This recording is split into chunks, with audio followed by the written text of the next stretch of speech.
And Seymour Papert and I worked in Paris that year, and this particular project in Senegal started. Steve Jobs had recently started Apple Computer. He gave us a few hundred Apple computers, and these kids outside of Dakar, this photograph was in 1981, had more computing power than the central government. And the basic principles were the same then as they are today. And the first is obvious, that children are your most natural, or most precious natural resource. The second, of course, is simply about education. The third is, I've talked enough about learning. And this is a picture of Seymour about 27 years ago.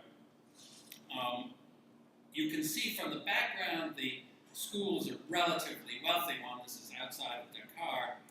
This child didn't speak French or English, spoke Wolof, and played that keyboard like a piano. There was just no noticeable difference between what that child was doing and what children outside of Boston or New York were doing.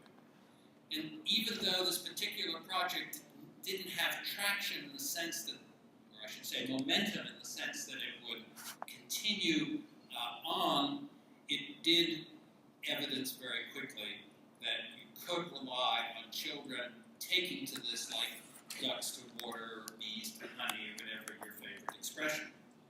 I'm constantly asked, who's going to teach the teachers to teach the children how to use the laptops? And when I'm asked that, I wonder, what planet is this person on? There's not a person in this room that doesn't ask their child or grandchild or niece or nephew for help with their cell phone or computer. And yet you all know how to use them, and yet we always ask children for help. We ask them for help because the complexity to us is intimidating, in fact, and yet to them it's fun, it's a challenge.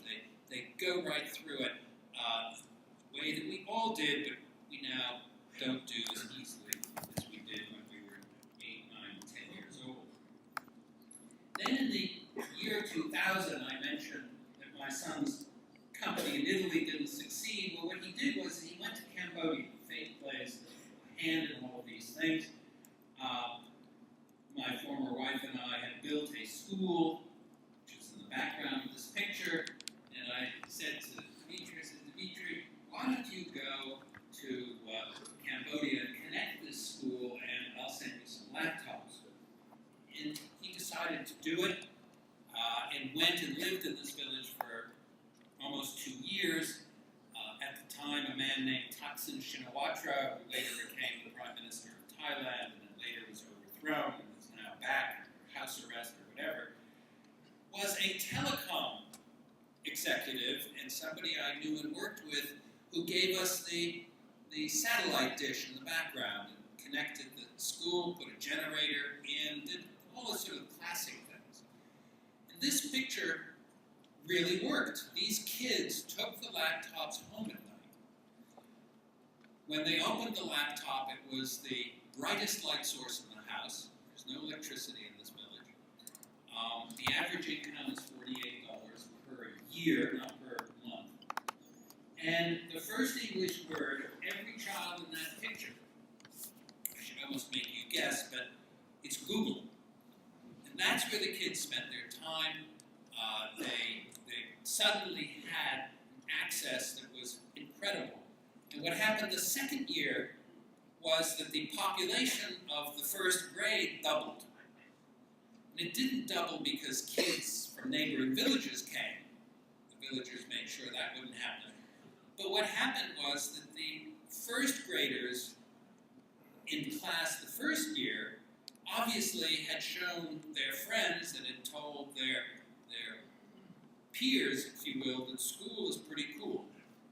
And of course the parents went and looked through the windows, and the population of the school literally doubled in that year in terms of first grade. And since this happened quite a while ago, every child in that picture is still in school today. Several of them had to go to other villages for the high school. But the whole staying in school is very important. We assume that kids in the developing world drop out of school because they have to work and provide income to their family, or maybe the little girls have to take care of the younger siblings. The truth is that a lot of kids drop out of school. In fact, I'd say most kids in the developing world drop out of school because it's boring, because it's not relevant. And here, relevant, fresh, connected. When you go into the classroom, I'll show you some pictures at the end, it's just a different energy. And people, they ask me, they say, how are you going to measure the results? And say, just go and look at the classroom and just see the energy. When the first grade class doubles, that's telling you something very important.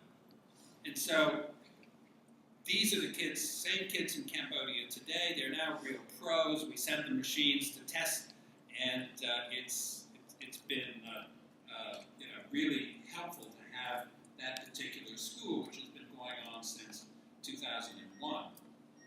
Now, we created one laptop per child as a non